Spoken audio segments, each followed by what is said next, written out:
Today's topic, how to practice the law of attraction. Today I want to show you in a very practical way how you can practice the law of attraction. And the first thing that you have to do if you want to successfully practice the law of attraction and manifest your dreams is to practice the law of attraction deliberately. When I embarked on my spiritual journey and I listened to the first talks of Abraham Hicks and other spiritual teachers, there was always this expression, deliberate creator.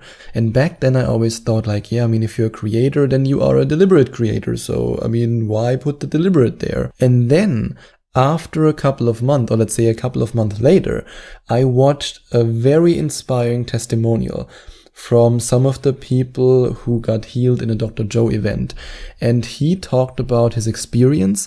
And then Dr. Joe Dispenza said something that really resonated with me. In fact, at this time, I was going through my own trauma healing. I was just getting over a very serious health issue.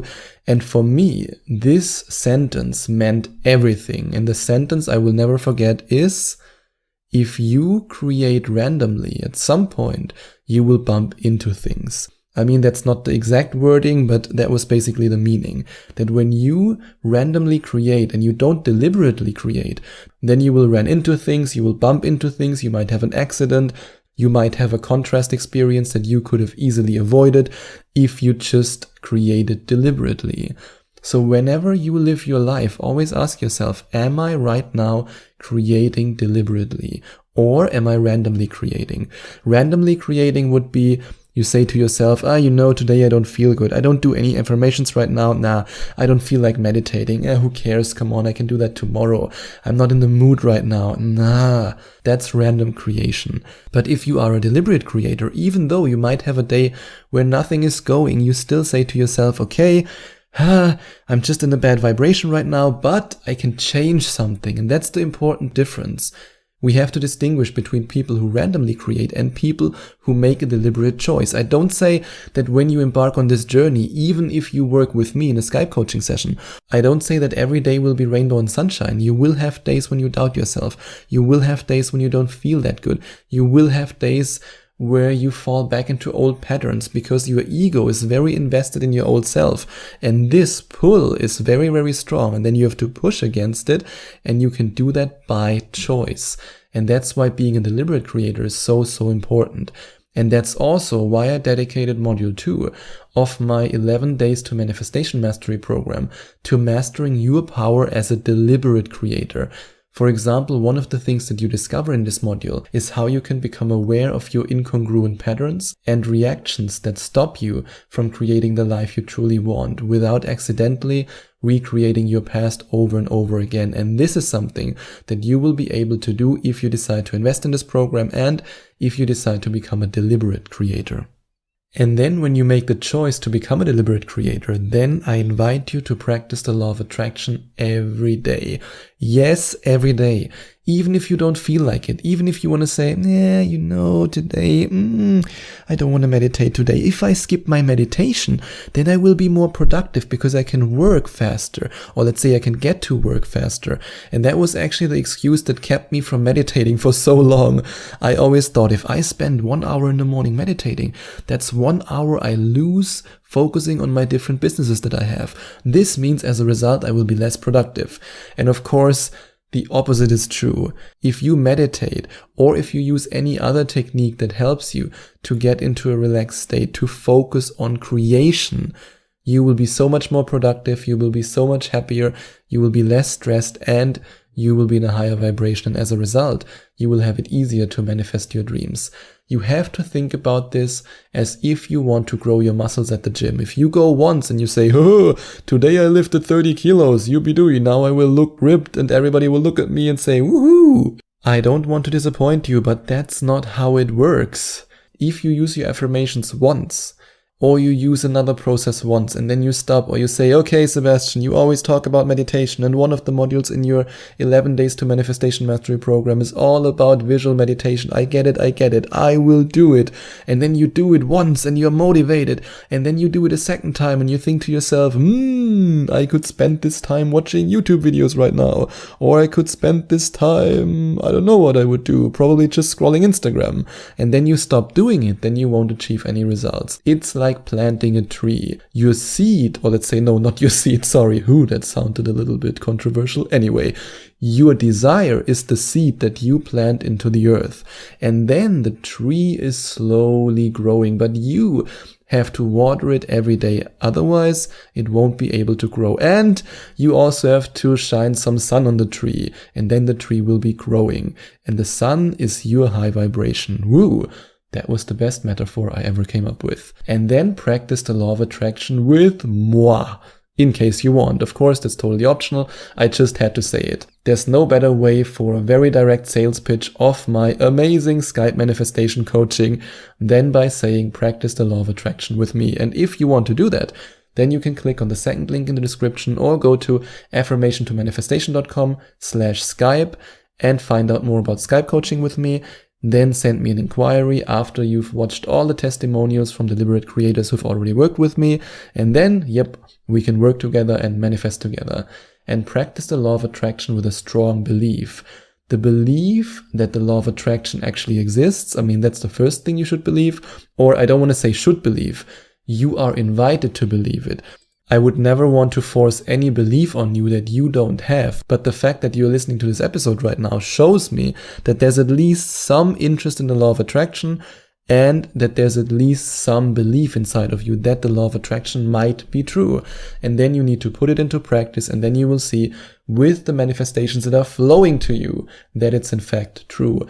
And you should also believe in your own power. In fact, now I really have to say you have to believe in it, because if you don't believe that you are worthy of receiving, then this belief will block any manifestation. No matter if you want to manifest money, if you want to manifest a relationship, if you want to manifest a dog, if you want to manifest a cat, a horse, it doesn't matter.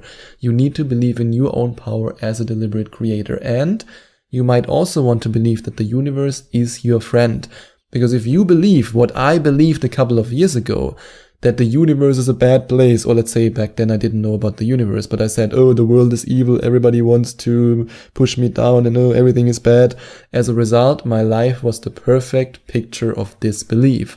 And nowadays that I believe that the universe is my friend, everything is working out, magically, coincidentally, everything is working out.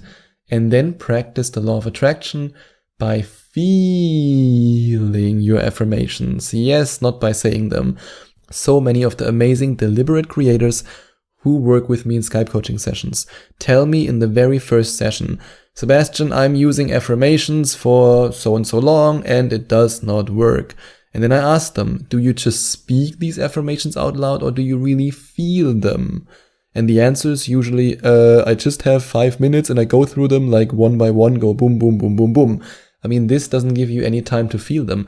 When I focus on one of my affirmations, I speak the affirmation, I close my eyes, and sometimes I even very dramatically put my hand on my heart, and then I feel the affirmation. And I'm really serious about that right now, even though I was just joking a little bit, but I really mean this. It's important to feel them, because when you feel it, you will receive it. And if you are into affirmations, then you will love the fact that one of the bonuses of my 11 Days to Manifestation Mastery program is a PDF and also an audio file with 55 affirmations to raise your vibration. And then practice the law of attraction for different manifestations. No matter if you want to manifest money, if you want to manifest well-being, if you want to manifest a loving relationship, or if you want to manifest a goldfish, it does not matter. It's all energy. It's all the same. And the more you practice the law of attraction every day, and the more you practice it deliberately, and the more you practice it with me, and the more you practice it with a strong belief about your power and the power of the universe, or let's say the fact that the universe supports you and is there for you, the easier it will be for you to manifest things, because the more you practice it, the easier it will be for you to go through the process. And the easier it will be for you to go through the process, then it will be easy for you to create it. and then practice the law of attraction by starting at the finish line. Why don't you start at the finish line? That's a sentence that I recently came up with during a Skype coaching session, and I thought to myself, that's a good idea. Or, to be more precise, my Skype coaching client told me that's a very good idea, I should trademark that, and that's why I wanted to mention it here, because I truly believe it's a very good idea. Why don't you start at the finish line? No matter what you want to manifest, you always have to start at the finish line. You can't start at the, what is it called? Starting line? Beginning line? I don't even know. You can't start at the beginning. Let's say it like this.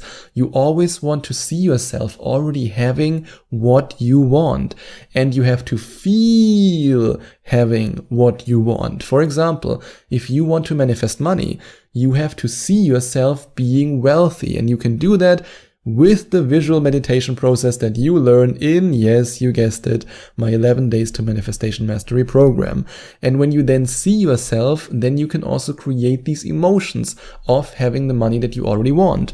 Or when you want to manifest well-being, you then see yourself really clearly being in perfect health and being just perfectly happy.